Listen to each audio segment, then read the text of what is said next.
You are looking at Julian's pronunciation guide, where we look at how to pronounce better some of the most mispronounced words in the world, like this other curious word. But how do you say what you're looking for today?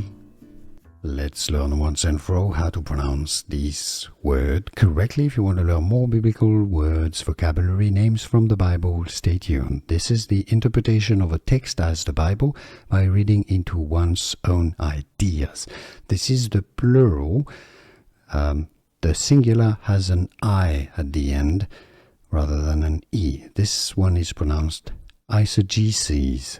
Eisegeses. That's the plural of the word eisegesis. Eisegesis, one eisegesis, one singular noun, eisegesis, plural, eisegeses. And now you know. Here are more videos on how to pronounce more confusing words and names too many mispronounced. Like this video if you found it useful. I appreciate your support. I'll see you soon and thanks for watching.